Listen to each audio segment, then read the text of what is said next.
Halo, selamat datang di Kava Ministry. Puji nama Tuhan, kalau Kava Ministry hari ini boleh ada bersama-sama kembali, semua hanya karena anugerahnya. Saya berharap kita semua ada dalam keadaan sehat, penuh sukacita, dan senantiasa bersyukur. Di Kava Ministry kali ini kita sedang membahas topik NPD atau Narcissistic Personality Disorder, atau yang kita kenal dengan gangguan kepribadian narsistik.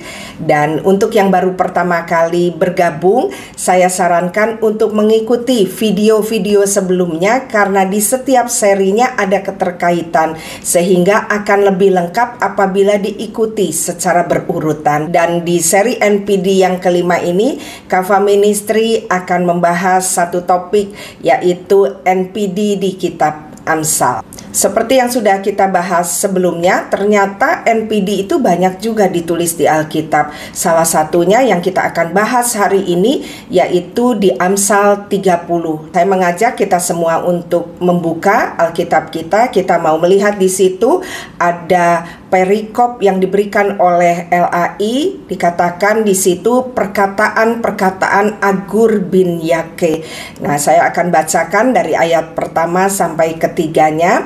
Dikatakan, perkataan Agur bin Yake dari masa. Tutur kata orang itu, aku berlelah-lelah ya Allah, aku berlelah-lelah sampai habis tenagaku, sebab aku ini lebih bodoh daripada orang lain, pengertian manusia tidak ada padaku. Ayat 3-nya, juga tidak kupelajari hikmat, sehingga tidak dapat ku kenal yang maha kudus. Kalau kita mau melihat di situ ada dikatakan ada seseorang yang bernama Agur bin Yake. Alkitab tidak menerangkan lebih jauh atau memberi informasi lebih jauh tentang siapa Agur bin Yake ini. Tetapi kita mau sedikit mengupas, melihat dari ayat-ayat yang ada di Amsal 30 ini, kita mau melihat siapa figur dari Agur bin Yake ini. Nah, kalau kita mau melihat di situ, nama Agur itu dalam bahasa Ibrani adalah seorang penghimpun. Dan kemudian Yake itu bahasa Ibraninya adalah Yakeh, yang berarti tidak bersalah, patuh, dan murni. Kalau kita mau melihat dari sini, sepertinya Agur bin Yake ini seseorang yang saleh. Karena dari kita melihat tadi namanya artinya patuh, kemudian juga tidak bersalah, dan dia murni. Bicara sesuatu yang baik, yang tidak tercampur dengan hal-hal yang tidak baik. Kemudian kita kembali tadi di ayat pertama, Agur mengatakan, aku berlelah-lelah sampai habis tenagaku. Agur bin Yake ini mengatakan seperti satu keluhan, mengatakan aku berlelah-lelah sampai habis tenagaku. Sepertinya Agur bin Yake ini mengalami sesuatu yang membuat dia mengalami kelelahan yang sangat. Bukankah ini gambaran dari seseorang yang hidup dengan orang NPD? Kita pernah membahas ini di seri NPD yang pertama tentang mental dan emotional abuse, di mana seseorang yang hidup dengan orang NPD itu akan mengalami yang namanya chronic fatigue atau kelelahan yang sangat. Dan kemudian kita mau lihat ayat 2-nya, dikatakan, sebab aku ini bodoh daripada orang lain, pengertian manusia tidak ada padaku. Ini memperlihatkan bahwa Agur bin Yake sepertinya orang yang rendah hati. Kita mau lihat dari tadi perkataannya, aku ini lebih bodoh daripada orang lain. Jadi sepertinya dia memang mengalami tekanan, sampai dia juga selain dia memiliki kerendahan hati, sepertinya dia juga ada dalam kehidupan yang cukup tertekan. Kalau kita mau melihat ya, sampai dia berkatakan, aku lebih bodoh daripada yang lain, pengertian manusia tidak ada padaku. Dan di ayat 3-nya seperti ada sedikit penyesalan. Dikatakan di situ, juga tidak kupelajari hikmat, sehingga tidak dapat ku kenal yang maha kudus. Sepertinya ada sesuatu yang terjadi dengan Agur bin Yake ini, di mana sebenarnya dia memiliki hikmat, tetapi dia tidak mau mempelajari tentang hikmat yang Tuhan berikan, yang membuat akhirnya dia mengalami yang tadi namanya chronic fatigue atau kelelahan yang sangat. Kemudian saya mengajak untuk kita langsung ke ayat 7, 8, dan 9. Kita mau melihat ada permohonan yang diajukan oleh Agur bin Yake ini kepada Tuhan. Kita mau melihatnya sama-sama ya. Saya bacakan dulu ayatnya. Amsal 30 ayat 7. 2 hal yang aku mohon kepadamu, janganlah itu kau tolak sebelum aku mati. Jadi sepertinya Agur bin Yake ini dalam keadaan yang depresi ya. Kalau tadi kita mau melihat, dia katakan aku lebih bodoh, aku tidak belajar, dan dikatakan di sini sebelum aku mati aku minta permohonan. Sepertinya Agur bin Yake ini dalam keadaan yang tertekan atau mengalami mungkin sampai yang namanya depresi, karena dikatakan di sini sebelum aku mati. Sepertinya dia menggambarkan bahwa dirinya tidak akan lama lagi hidup. Kita mau melihat apa permintaannya. Jauhkanlah daripadaku kecurangan dan kebohongan. Janganlah berikan kepadaku kemiskinan atau kekayaan. Biarkanlah aku menikmati makanan yang menjadi bagianku, supaya kalau aku kenyang, aku tidak menyangkalmu dan berkata siapa Tuhan itu. Atau kalau aku miskin, aku mencuri dan mencemarkan nama Allahku. Jadi kalau kita mau lihat di sini, Agur bin Yake mengajukan permohonan yang tidak lazim kepada Allah, yaitu yang pertama tadi kita melihat bahwa Agur bin Yake minta dia dijauhkan dari kecurangan dan kebohongan. Sepertinya kehidupan Agur bin Yake ini mengalami hal-hal yang berhubungan dengan kecurangan dan kebohongan ini. Sepertinya ada orang-orang di sekitarnya yang selalu berlaku curang dan membohonginya. Sepertinya ada tindakan manipulatif yang terjadi di dalam kehidupan Agur bin Yake ini. Makanya dia minta supaya Tuhan jauhkan aku dari kecurangan dan kebohongan. Nah, kalau kita melihat tindakan manipulatif itu pun banyak dilakukan oleh orang NPD. Kemudian kita lihat tadi juga ada permohonan selanjutnya, permohonan yang kedua, di mana Agur bin Yake minta supaya jangan dia diberikan kemiskinan atau kekayaan. Nah, ini sepertinya sangat tidak lazim dengan orang kebanyakan. Orang saat ini khususnya di akhir zaman pasti minta yang namanya kekayaan, kelimpahan, kesuksesan. Tetapi Agur bin Yake ini sepertinya sudah mempelajari kehidupan itu sehingga dia berkata bahwa dia tidak minta yang namanya kemiskinan, dia juga tidak minta yang namanya kekayaan. Karena kita mau lihat alasannya, kalau dia kenyang atau hidup berkelimpahan, maka dia akan mudah jatuh. Jadi Agur bin Yake ini kalau kita lihat tadi namanya kan memang orang yang patuh, orang yang murni, orang yang saleh. Jadi sepertinya dia memang takut sekali untuk dia jatuh ke dalam yang namanya dosa. Makanya dia berkata bahwa aku sebaiknya tidak kaya, aku juga sebaiknya tidak miskin. Dia benar-benar ingin menjaga hidupnya, karena dia katakan kalau aku kaya aku mudah jatuh ke dalam yang namanya kesombongan dan merasa tidak perlu Allah. Demikian juga kalau dia miskin, Agur bin Yake katakan dia bisa mencuri dan itu bisa mencemarkan nama Allah. Kemudian selanjutnya kita akan teruskan ayatnya. Kita mau melihat Agur bin Yake ini sepertinya di ayat-ayat selanjutnya ini mau menerangkan bahwa dengan siapa dia hidup di zaman itu. Dia menggambarkan ada generasi, ada keturunan yang sifat-sifatnya seperti yang kita sudah bahas tentang NPD. Jadi saya akan membandingkannya dengan apa yang ditulis Agur, kemudian apa yang ditulis oleh Rasul Paulus tentang NPD ini yang kita sudah bahas, bahwa Rasul Paulus menuliskan NPD ini dengan manusia akhir zaman, dan kita juga membandingkannya dengan yang ada di DSM 5, yaitu buku panduan yang dipakai oleh para profesional dalam menentukan diagnosis seorang NPD.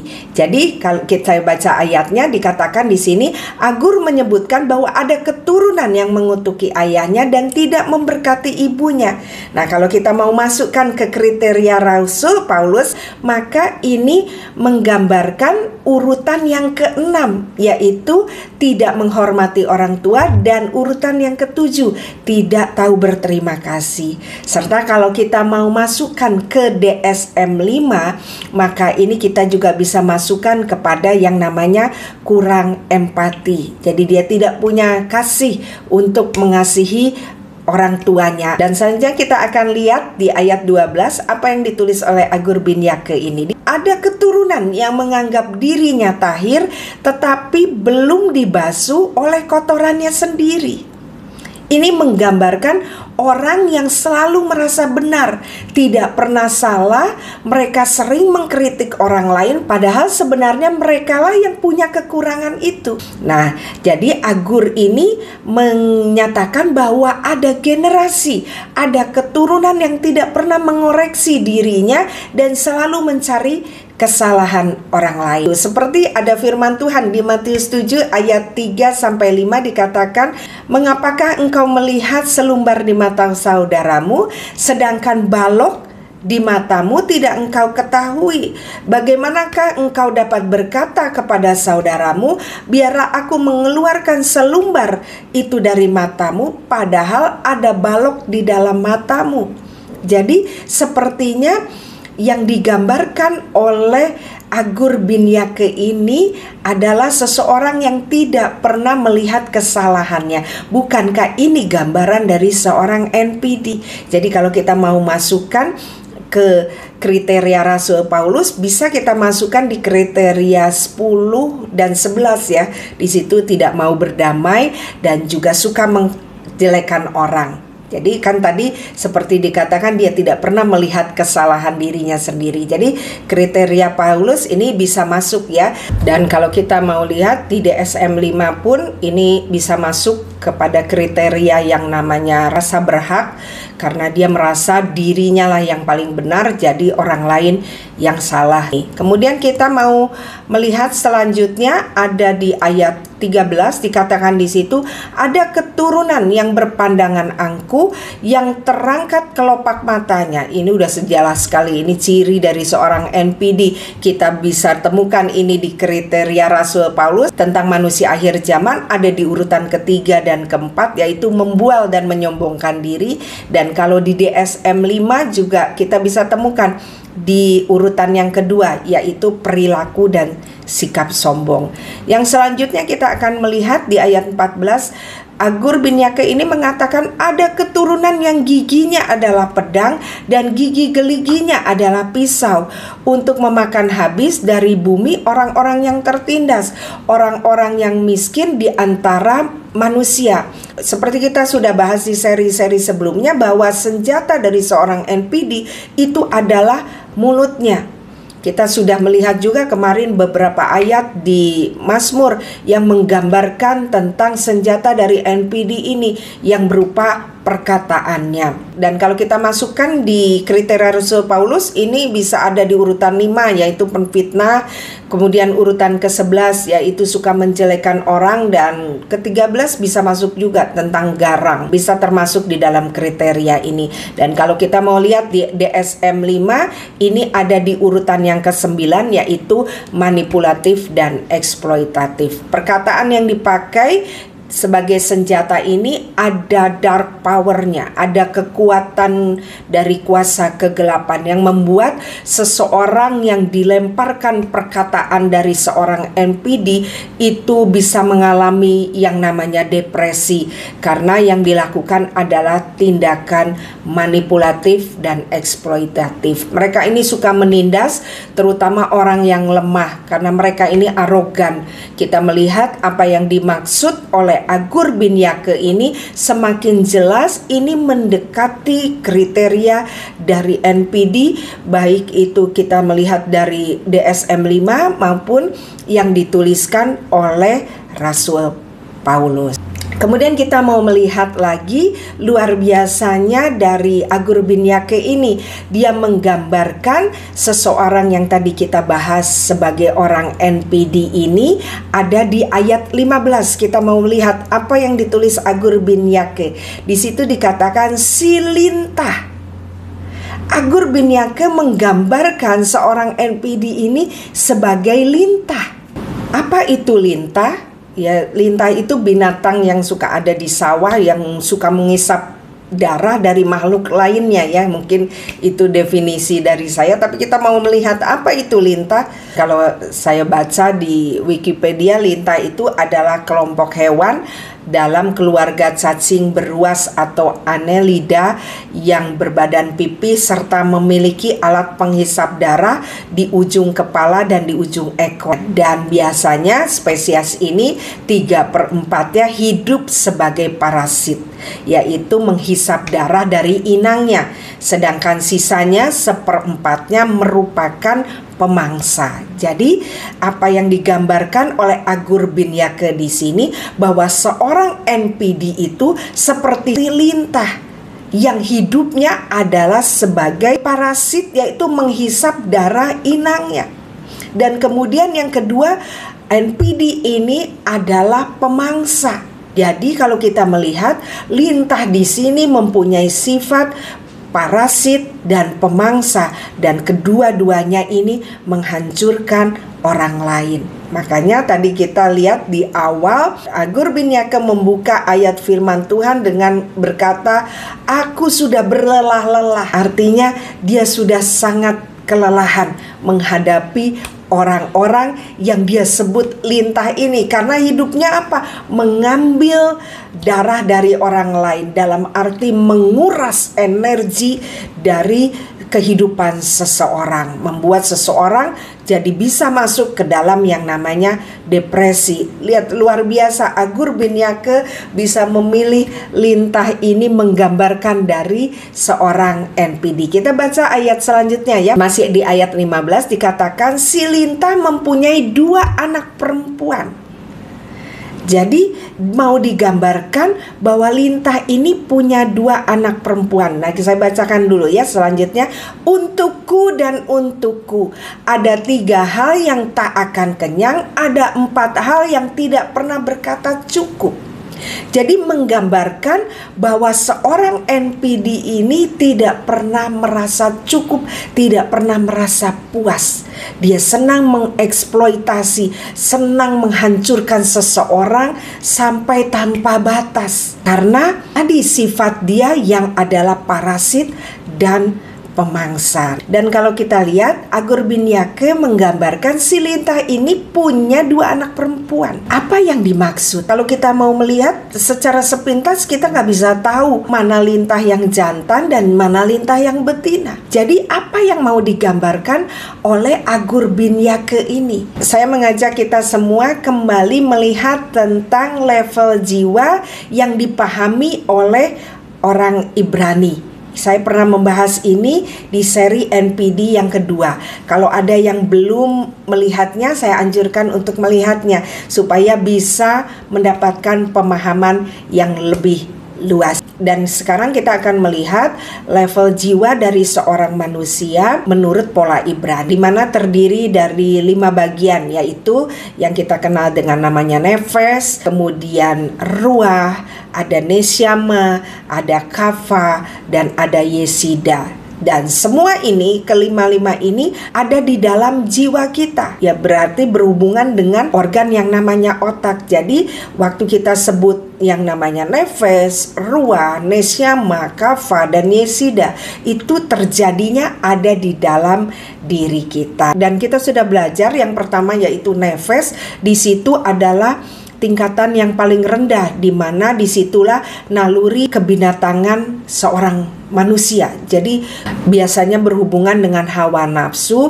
dan bagaimana tindakan untuk mempertahankan dirinya. Kemudian level selanjutnya adalah ruah. Dia terletaknya lebih di tengah, di mana dia lebih tinggi dari nefes, tetapi dia menjadi dasar yang namanya neshama. Ruah adalah tempat keinginan, tempat passion, ya, tempat kekuatan kehendak, yang kita kenal dengan passion atau juga desire, kesadaran diri tentang pusat ego. Kalau kita mau lihat di skema yang ada di layar, di situ dikatakan bahwa ruah itu dilambangkan dengan yang namanya perempuan, dalam bahasa Ibrani-nya Isya. Kalau Neshama itu kan kita pahami digambarkan dengan gambaran seorang laki-laki atau is. Dengan kita melihat level jiwa ini, kita bisa memahami tentang apa yang terjadi di Taman Eden. Jadi gambaran yang terjadi di Taman Eden itu bisa kita pahami juga itu yang terjadi di kepala kita. Apa yang digambarkan dengan nefes itu bicara tentang ular, dan kemudian juga keinginan itu digambarkan dengan perempuan. Nah, kalau di Taman Eden itu dikenal dengan yang namanya Hawa, yang akhirnya dia jatuh karena apa yang ditawarkan oleh ular. Nah, kalau kita sudah memahami tadi gambaran dari ruah itu adalah tempat apa? Tempat keinginan, tempat kehendak, tempat ego. Jadi perempuan yang dipahami di Taman Eden simbol dari yang namanya keinginan, gairah, kekuatan kehendak tadi yang kita kenal dengan passion, kemudian juga desire, pusat dari ego. Makanya di level yang namanya perempuan ini yang kita kenal diwakili oleh Hawa, seorang manusia mudah jatuh karena yang namanya keinginan. Jadi kita bisa mengerti sekarang apa yang digambarkan oleh Agur bin Yake. Di sini dia katakan bukan satu perempuan, anaknya ada dua, bicara double. Jadi orang NPD itu digambarkan sebagai lintah yang punya dua anak perempuan. Artinya orang ini hidup dengan hawa nafsu, hidup dengan keinginan yang tidak pernah bisa dipuaskan. Makanya dikatakan tadi untukku, dan tidak pernah puas dan tidak pernah ada kata yang namanya cukup. Jadi Agur bin Yake ini memaknai seorang NPD itu sebagai seseorang yang seperti gambaran lintah, dan tidak cukup hanya lintah. Dikatakan di situ lintah saja sudah sifatnya parasit, mengambil darah dari orang lain, menguras energi orang lain, dan juga dia pemangsa. Tidak cukup hanya itu, Agur bin Yake mengatakan ada keturunan yang sudah dia lintah, dia punya dua anak perempuan. Nah, kita tadi pahami waktu kita bicara tentang level jiwa, gambaran dari perempuan itu adalah bicara keinginan, kekuatan kehendak yang ada di kepala kita. Ini dipunyai oleh orang NPD dengan porsi yang double, karena dikatakan dua anak perempuan. Jadi menggambarkan orang yang hidup dengan hawa nafsu, orang yang hidup dengan keinginan yang tidak pernah terpuaskan. Makanya digambarkan oleh Agur bin Yake ini sangat tepat bahwa NPD itu punya double passion atau kekuatan kehendak. Artinya apa? Double keinginan. Tidak bisa diberhentikan. Kalau mereka ingin sesuatu, mereka harus mendapatkannya. Tetapi mereka pun tidak pernah puas. Seberapa mereka mengisap darah mangsanya, dalam arti menghancurkan orang di sekitarnya, mereka tidak pernah puas. Mereka akan terus menghancurkan. Dan sekali lagi kita mau baca ayat 15 ini, kita punya pemahaman yang lebih lagi tentang seorang NPD. Si lintah mempunyai dua anak. Jadi bicara gambaran dari seseorang yang punya ego luar biasa. Jadi kita sekarang memahami ya, waktu kita baca Amsal 30 ayat 15 ini kita mengerti. Dikatakan di situ ada keturunan yang digambarkan dengan lintah yang mempunyai dua anak perempuan. Untukku. Bicara orang yang hidupnya hanya mencintai dirinya. Ada tiga hal yang tidak akan kenyang. Mereka tidak pernah puas dengan apapun. Dan dikatakan ada tiga hal yang tidak akan kenyang. Seorang NPD tidak pernah puas. Dia akan terus ingin terus mengambil sesuatu dari suplai atau orang-orang sekitarnya. Bahkan dikatakan dia tidak pernah berkata cukup. Ini mengingatkan kita ya kepada doa Bapa kami yang mengajarkan bahwa berilah pada hari ini makanan kami yang secukupnya. Ya, di dalam doa Bapa kami sebenarnya Tuhan mengajarkan untuk kita bisa menguasai keinginan kita dengan mengatakan apa cukup. Nah, manusia di akhir zaman ini tidak pernah merasa cukup. Mereka akan terus merasa kurang-kurang dan berkeinginan untuk terus memuaskan hawa nafsunya. Jadi doa Bapa kami sebenarnya adalah doa yang mengajarkan supaya kita tidak menjadi seorang NPD. Kita tidak hidup dengan hawa nafsu, tapi kita hidup dengan rasa cukup. Dan apa yang digambarkan oleh Agur bin Yake tentang si lintah ini di masa kini pun dikenal dengan yang namanya vampire energy atau regiholic. Apa itu regiholic? Regiholic adalah kekuatan yang besar dalam hal menangani konflik dengan cara menuduh, menyerang, dan mengendalikan seseorang. Khususnya justru dilakukan kepada orang-orang yang terdekat dan mengasihinya. Regiholic ini gambaran dari vampire. Vampire itu Dracula, ya, gambaran dari Dracula yang mengisap darah orang lain. Ini sudah digambarkan oleh Agur bin Yake di masa itu. Luar biasa ya, Alkitab ini dahsyat. Kita memiliki orang-orang pendahulu kita yang luar biasa sehingga kita bisa melihatnya sekarang lebih jelas. Ini yang membuat tadi Agur bin Yake mengalami energinya terkuras. Seperti tadi di ayat 1, Agur bin Yake mengatakan bahwa energinya terkuras, makanya dia berkata, aku berlelah-lelah. Menggambarkan Agur bin Yake ini sudah masuk yang namanya chronic fatigue. Sudah kelelahan sangat. Ini digambarkan sebagai gambaran dari vampire yang mengisap darah korbannya dan akhirnya korbannya akan lemas dan kemudian lama-lama akan mati. Seperti yang saya sudah sampaikan, ada satu pembicara dari luar negeri yang mengatakan bahwa NPD ini adalah pembunuh orang lain secara perlahan. Dan biasanya yang dibunuh itu justru orang-orang yang terdekatnya dan orang-orang yang mengasihinya. Jadi Agur bin Yake menggambarkan kehidupan bersama dengan orang NPD ini adalah suatu penderitaan yang terus-menerus. Jadi kita lihat ya apa yang ditulis di Alkitab dan yang saat ini kita temukan di zaman ini tidak pernah ada yang bertentangan. Semuanya luar biasa, saling bersinergi sehingga membuat kita dapat melihat lebih jauh. Nah, regiholic ini kita bisa melihat di mana? Ada di 2 Petrus 2 ayat 7. Saya akan kasih satu contoh selain Agur bin Yake ya. Kita mau melihat di 2 Petrus 2 ayat 7. Di situ ada seorang yang bernama Lot. Lot adalah keponakan dari Abraham, di mana waktu itu dia tinggal di Sodom dan Gomora. Dan kita tahu Sodom dan Gomora itu seperti apa, yaitu kota yang penuh dengan hawa nafsu, kota yang penuh dengan percabulan, kota yang begitu penuh dengan dosa. Ya, jadi orang-orang yang ada di dalamnya adalah orang-orang yang penuh hawa nafsu. Nah, kita lihat apa yang terjadi dengan Lot.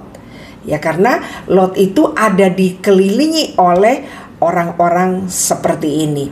Kita mau melihat ada di 2 Petrus 2 ayat 7. Tetapi ia menyelamatkan Lot. Yang dimaksud di sini Tuhan, orang yang benar yang terus-menerus menderita oleh cara hidup orang-orang yang tidak mengenal hukum dan hanya mengikuti hawa nafsu mereka saja. Jadi Lot ini sangat menderita waktu dia hidup di Sodom dan Gomora. Di Sodom dan Gomora adalah orang-orang yang digambarkan sebagai NPD tadi, yang Agur bin Yake gambarkan sebagai lintah, dan juga yang kita tadi bahas tentang vampire energy. Di ayat 8-nya kita baca, sebab orang benar ini tinggal di tengah-tengah mereka dan setiap hari mereka melihat dan mendengar perbuatan mereka yang jahat, sehingga jiwanya yang benar itu tersiksa. Jadi memang tidak mudah. Kalau tadi kita melihat Agur bin Yake itu gambaran dari orang saleh. Dia hidup digambarkan dengan keturunan yang seperti ini, menderita. Jiwa mereka tertekan. Tetapi itu terjadi kalau kita tidak punya understanding. Makanya tadi dia katakan di ayat yang ketiga bahwa dia katakan, aku punya hikmat tapi aku tidak pelajari. Artinya apa? Untuk menghadapi orang NPD ini, selain kita minta hikmat, kita harus belajar bagaimana kita memahami tentang NPD ini, sehingga kita punya tindakan yang bijak untuk menghadapi orang NPD ini. Nah, kita mau melihat ternyata Lot juga mengalami hal yang sama dengan yang dialami oleh Agur bin Yake. Kemudian kita akan kembali lagi di Amsal 30 ayat yang ke-16. Saya bacakan, dunia orang mati dan rahim yang mandul, dan bumi yang tidak pernah puas dengan air, dan api yang tidak pernah berkata cukup. Di sini kita melihat bahwa NPD digambarkan sebagai dunia orang mati dan rahim yang mandul. Ini berbicara apa? Seorang NPD memang benar-benar tidak ada kehidupan. Dan kalau kita tahu kehidupan itu identik dengan apa? Dengan Tuhan. Jadi bicara tentang NPD, bicara tentang dunia orang mati, dan bicara tentang keadaan yang berlawanan dengan keadaan Tuhan. Jadi NPD ini memang orang-orang yang opposite dengan Tuhan. Makanya ada firman Tuhan yang berkata, Allah menentang orang congkak. Menggambarkan itu NPD. Dan tadi kita sudah lihat apa yang digambarkan oleh Agur sebagai lintah, yaitu parasit dan pemangsa. Dan juga kita sudah tadi lihat tentang apa itu Rijiholic. Jadi memang benar-benar NPD ini sebenarnya bukan hanya bicara tentang bertentangan dengan manusia, tetapi juga bertentangan dengan Tuhan. Nanti kita akan bahas topik ini di satu sesi. Luar biasanya Agur bin Yake ini bukan hanya berbicara tentang bagaimana dia kesusahannya, bagaimana dia kelelahannya, dan dia juga menggambarkan tadi tentang karakter orang-orang yang menekannya, orang-orang NPD-nya. Tadi kita sudah bahas. Dan di akhir dari pasal 30 ini, Agur bin Yake memberikan nasihat buat kita sebagai solusinya. Jadi luar biasanya Agur bin Yake ini memberi solusi kepada kita waktu kita berhadapan dengan orang NPD. Bukankah Rasul Paulus sudah mengatakan bahwa di akhir zaman akan datang masa sukar? Kenapa disebut masa sukar? Karena akan banyak orang NPD, orang yang hidup dengan hawa nafsu, orang yang arogan dan sebagainya. Dan Agur bin Yake ini memberikan solusi buat kita yang hidup di akhir zaman ini. Kita bisa baca di Amsal 30 ayat 25 sampai 28 tentang solusinya ini. Dan sungguh ada hikmat yang luar biasa yang diberikan oleh Agur bin Yake kepada kita.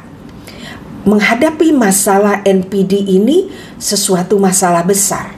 Makanya sampai Rasul Paulus menuliskan bahwa di akhir zaman kita harus berhati-hati dengan kriteria orang NPD ini.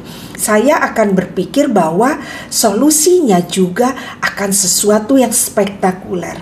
Tetapi luar biasanya Agur bin Yake ini mendapatkan hikmat untuk menghadapi NPD ini bukan dari sesuatu yang spektakuler atau sesuatu yang besar, tapi dia mempelajari dari hal-hal kecil yang ada di sekitarnya. Jadi buat mungkin ada yang menonton ini hidup dengan NPD, jangan berpikir bahwa jalan keluarnya itu sesuatu yang spektakuler. Justru sebenarnya jalan keluar itu sudah ada dan ada di sekitar kita, yang kadang-kadang kita tidak belajar. Nah, makanya dengan Agur bin Yake ini menuliskan ini, saya mengajak kita semua untuk melihat hal-hal kecil apapun yang ada di sekitar kita, karena itulah hikmat yang Tuhan berikan kepada kita. Jadi seperti Agur bin Yake ini tidak menantikan hal yang besar dari Tuhan untuk mereka keluar dari semua ini. Jadi Agur bin Yake ini mengajarkan untuk kita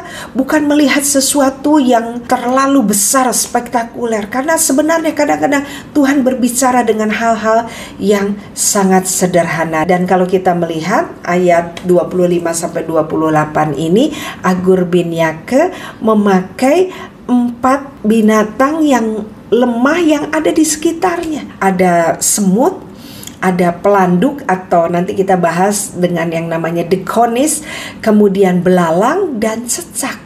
Agur bin Yake tidak belajar dari hal-hal yang begitu spektakuler. Dia belajar dari apa yang ada di sekitarnya. Jadi yang Agur bin Yake pelajari pertama adalah dari semut. Digambarkan di situ semut adalah bangsa yang tidak kuat. Semut bangsa yang tidak kuat ini menggambarkan siapa?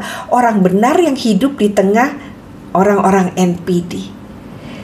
Jadi sekalipun terlihat lemah, tapi mereka punya strategi, mereka tetap menyediakan makanannya di musim panas. Sungguh hikmat yang luar biasa.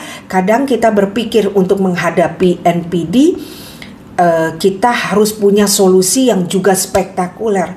Tetapi dari Agur bin Yake ini kita melihat ternyata solusinya bukan sesuatu hal yang jauh, sesuatu yang ada di sekitarnya. Dia mendapat hikmat dan dia pelajari. Jadi untuk kita semua yang saat ini mungkin sedang mengalami berhadapan atau hidup dengan orang NPD, kadang-kadang solusinya itu sudah ada. Dan solusinya itu tidak sesuatu hal yang besar atau spektakuler. Kadang-kadang kan kita menunggu sampai Tuhan datang dengan hal yang spektakuler untuk menolong kita. Tetapi sebenarnya kadang-kadang Tuhan memberikan solusinya dari hal-hal kecil, hal-hal yang sederhana yang tidak kita perhitungkan bahwa itulah jalan keluar. Ini yang Agur bin Yake itu ajarkan kepada kita. Pelajari semua hal yang ada di sekitar kita waktu kita hidup dengan orang yang NPD ini. Jadi tadi digambarkan semut bangsa yang tidak kuat, tapi tetap dia punya preparation, punya persiapan untuk menghadapi musim dingin. Jadi dikatakan bahwa semut bangsa yang tidak kuat tetapi menyediakan makanannya di musim panas. Ini bicara apa? Nanti waktu masuk musim dingin yang akan datang, semut sudah menyediakan sesuatu yang dibutuhkan. Nah, itu juga yang harus kita lakukan apabila Anda hidup dengan seseorang yang punya karakter seperti yang sudah kita bahas ini. Anda harus punya yang namanya persiapan. Seperti di seri yang keempat kemarin kan kita sudah belajar, saat kita tahu di mana kita ada di kondisi hidup dengan orang NPD, maka langkah pertama yang kita harus lakukan, kita membuat persiapan untuk kedepannya. Seperti contohnya saya kemarin sudah bahas tentang finance, untuk kita dapat mandiri di dalam keuangan. Karena hidup dengan NPD Anda tidak bisa prediksi ke depannya. Untuk itu kita harus benar-benar mempersiapkan. Di kitab Amsal ini ada juga pasal lain yang bicara tentang semut. Itu ada di Amsal 6 ayat 6-9 dikatakan, "Hai pemalas, pergilah kepada semut, perhatikanlah lakunya dan jadilah bijak. Biarpun tidak ada pemimpinnya, pengaturnya atau penguasanya, ia menyediakan rotinya di musim panas dan mengumpulkan makannya pada waktu panen." Nah, bicara saat kita punya kesempatan, mungkin kita punya finance yang agak lebih di satu waktu, Anda harus pintar untuk memanagenya. Karena saya melihat dari beberapa pengalaman konseling saya, karena memang mungkin hidup di dalam penderitaan yang cukup lama, kadang-kadang seseorang yang hidup dengan NPD ini sudah mengalami yang namanya chronic fatigue, dan mungkin ada orang yang memberikan jumlah uang yang cukup besar untuk mereka bisa keluar dari masalah ini, yang mereka lakukan bukan mempergunakan uang ini untuk menjadi jalan keluar, tapi yang saya dapatkan justru mereka memakai uang ini tanpa manajemen yang baik. Mereka melakukan perjalanan healing yang berlebihan. Jadi singkat ceritanya seperti ini. Saya menemukan satu keluarga yang keadaannya hidup dengan NPD dan di dalam finance-nya mereka kekurangan. Dan karena ada teman-temannya dan kerabatnya yang mendengar ini, mereka memberikan uang dalam jumlah cukup besar untuk menolong mereka ini keluar. Tetapi apa yang dilakukan? Waktu mereka mendapatkan uang ini, mereka bukan mempergunakan untuk dipersiapkan untuk nanti kalau ada musim dingin, tetapi mereka menghabiskannya karena dengan alasan mengganti waktu suffering tadi dengan mereka harus healing segera. Dan akibatnya waktu uang itu habis, mereka kembali lagi suffering. Jadi pola ini yang kita harus belajar dari seekor semut, yaitu bagaimana mereka harus memanage segala sesuatunya, melakukan langkah-langkah persiapan. Jadi bukan hanya dalam hal keuangan saja, tetapi dalam hal lain kita harus persiapkan juga. Jadi kita harus menjadi manajer yang baik, kita punya planning yang baik, dan kita punya yang namanya Roh Kudus yang Tuhan berikan kita. Dia pasti mengajar kita untuk kita bisa mengatur segala sesuatunya dengan baik. Jadi jangan bersedih, ayolah mulai lakukan persiapan dalam segala hal.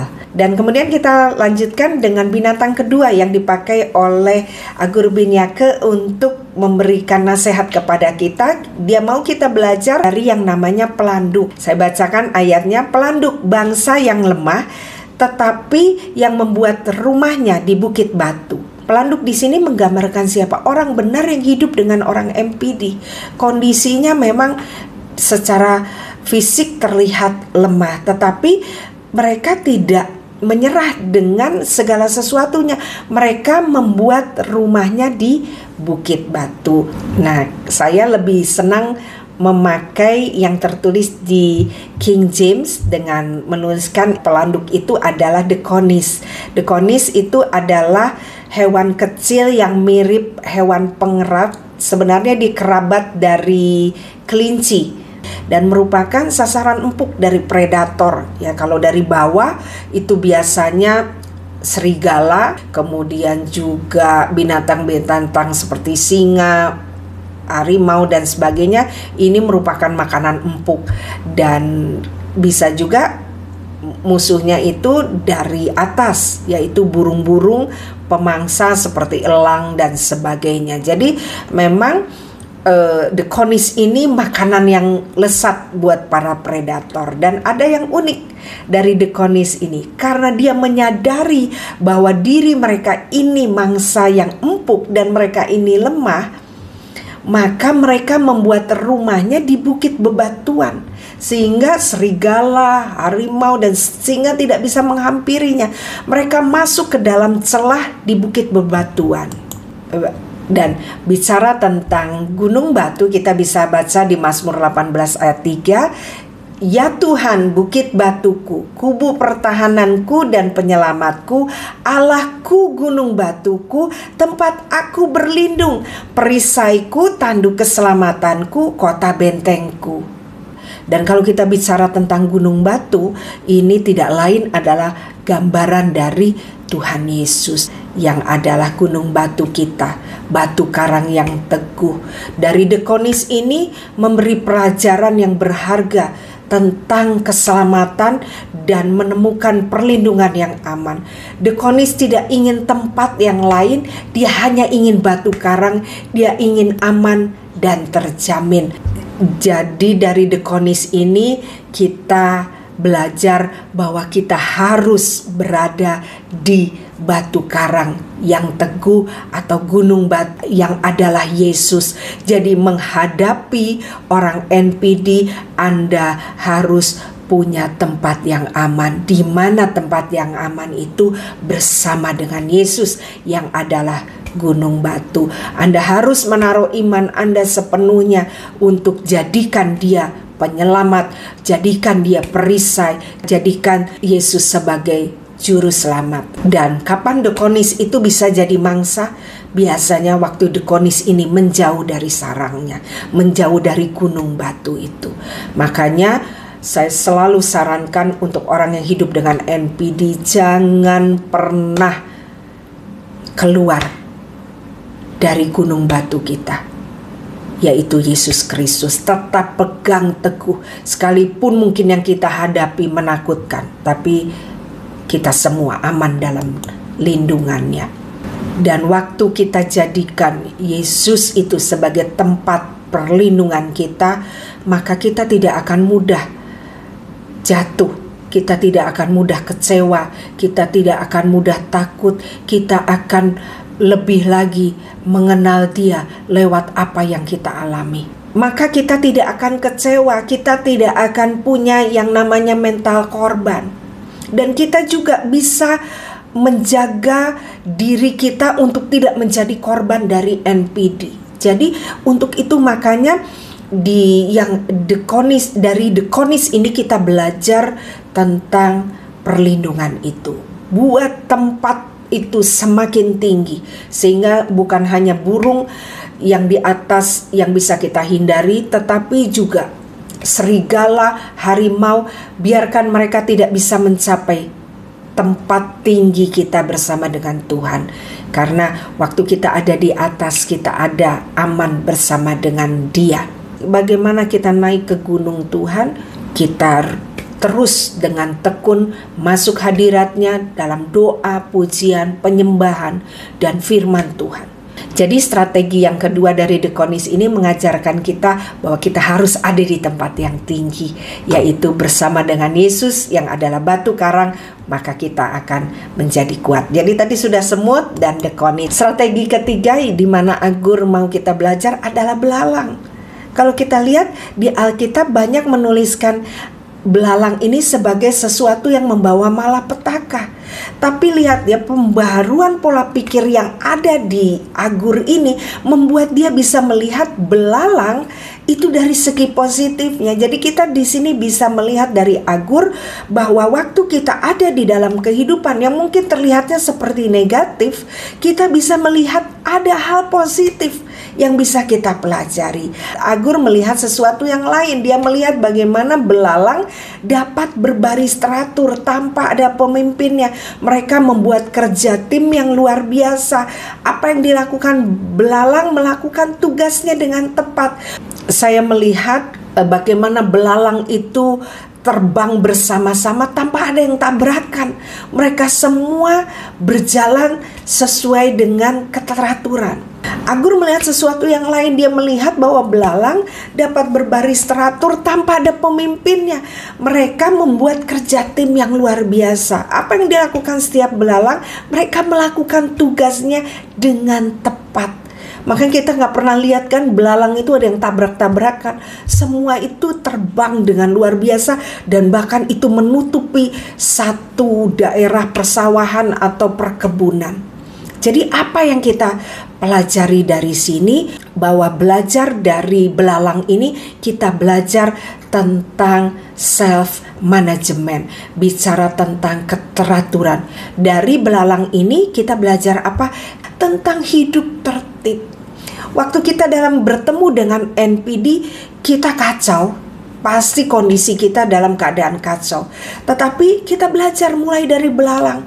Di tengah apapun kita tetap mulai kembalikan ritme hidup kita teratur. Mulai hidup secara fisik dengan baik. Mungkin tadi Anda tidak menjaga makan, minum, istirahat Anda. Sekarang mulai pikirkan, harus makan yang baik, harus sehat, harus kemudian juga menjaga kebugaran tubuh, dan kemudian juga memerlukan istirahat. Secara psikis juga secara spiritual, semuanya harus berjalan dengan teratur. Anda tidak lagi menjadi orang yang kelelahan, tetapi Anda bisa mengatur hidup Anda. Untuk hidup dengan NPD, Anda harus tertib. Kalau tidak, kita akan menjadi korban atau mangsanya. Dan selanjutnya yang terakhir di situ kita mau melihat Agur bin Yake mengajak kita untuk melihat apa? Melihat cicak. Coba ya, Agur bin Yake ini tidak belajar dari hal-hal yang mungkin harusnya dia belajar tentang singa, tentang gajah yang besar dan sebagainya. Dia belajar dari hal kecil. Hidup dengan NPD, belajar dengan apapun yang ada. Jangan mencari-cari hal-hal yang di luar. Yang di dalam itu kita bisa mendapatkan hikmat yang luar biasa seperti Agur bin Yake ini. Dikatakan ayat 28, cicak yang dapat kau tangkap dengan tangan tetapi juga ada di istana-istana raja. Apa yang mau Agur bin Yake ini ajarkan kepada kita? Kita mau lihat ya.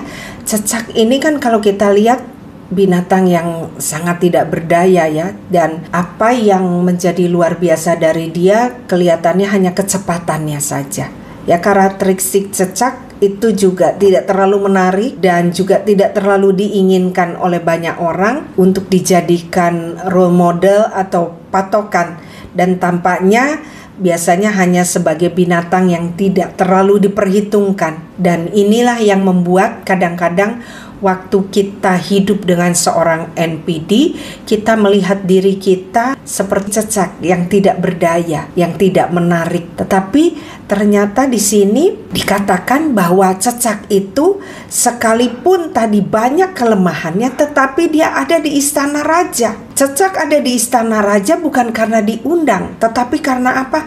Karena dia gigih dan tekun untuk mencapainya. Apa yang Agur bin Yake mau nyatakan di sini, bahwa bicara bahwa cicak itu punya ketekunan.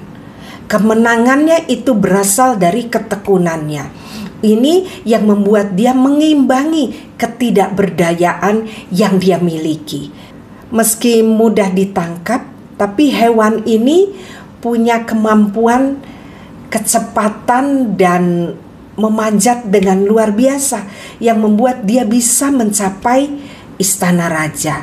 Jadi kegigihan, ketekunan dari cicaklah yang membuat dia bisa ada di tempat-tempat yang baik. Untuk hidup dengan NPD, kita harus punya yang namanya ketekunan dan ketahanan, endurance. Kita harus punya sesuatu untuk tetap tekun dan tetap ada di tempat-tempat yang spesial. Jadi dari cicak ini kita belajar tentang kemenangan yang lahir dari kegigihan dan ketekunan.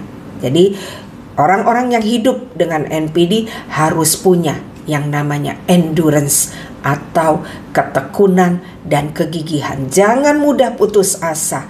Anda harus terus berjuang, belajar seperti apa yang Agur bin Yake sudah sampaikan. Oke, jadi itu yang kita bahas di kitab Amsal 30 ini, di mana kita melihat satu figur yang bernama Agur bin Yake, di mana dia menggambarkan keberadaannya yang mengalami tekanan disebabkan oleh orang-orang yang punya karakter NPD, dan dia memberikan solusinya. Dan Agur juga mau supaya kita mengalami kemenangan, makanya dia menuliskan untuk kita belajar bukan dari hal-hal yang spektakuler, tapi hal-hal kecil yang ada di sekitar kita. Dia mengajak kita belajar tentang semut, tentang dekonis, tentang belalang, tentang cicak. Hal-hal yang tidak diperhitungkan, kadang-kadang itu justru memberi hikmat kita untuk kita bisa hidup menang bersama dengan orang NPD yang akan banyak muncul di akhir zaman ini. Jadi dari semut tadi kita belajar tentang persiapan, kemudian tadi dari dekonis kita harus ada di tempat tinggi, bicara kita harus dekat dengan Tuhan, kita harus ada di gunung batu, kita harus ada di dalam Yesus untuk kita bisa mengalami kemenangan. Kemudian di yang ketiga adalah belalang. Agur bin Yake mengajarkan kita untuk ayo mulai tertib hidup kita, tidak lagi menjadi orang yang terpuruk. Dan yang terakhir, dia mengajarkan kita untuk memperoleh kemenangan dari ketekunan dan kegigihan. Jadi dari sini juga kita melihat ternyata NPD ini banyak ditulis di Alkitab. Hari ini kita belajar di kitab Amsal dari seorang yang bernama Agur bin Yake. Dia menuliskan secara lengkap untuk kita di akhir zaman ini untuk bisa memahami ini. Jadi kita dapat dengan bijak menghadapi orang-orang NPD ini. Jadi kita semua harus berkemenangan karena pendahulu kita sudah memberikan banyak nasihat. Rasul Paulus menuliskan, Agur bin Yake, bahkan banyak lagi nanti kita akan lihat ke depannya. Untuk itu jangan kecil hati, jangan merasa Anda adalah korban, Anda adalah orang yang sangat terpuruk. Alkitab sudah menuliskan ini pun terjadi di zaman Agur bin Yake, dan di mana dia pun mengalami kemenangan. Bahkan dari apa yang dia hadapi, dia mendapatkan hikmat yang luar biasa. Sehingga hari ini kita bisa belajar dari apa yang didapatkan oleh Agur bin Yake. Kita mendapatkan pengertian lebih lagi sehingga kita bisa hidup berkemenangan. Oke, itu yang bisa saya sampaikan. Sekali lagi terima kasih atas perhatiannya. Kita akan bertemu di seri selanjutnya masih tentang NPD, dan kita akan membahas topik bahasan NPD yang lebih menarik. Untuk itu jangan sampai terlewatkan di setiap serinya. Dan akhirnya saya ucapkan terima kasih atas perhatian Anda. Tuhan Yesus memberkati.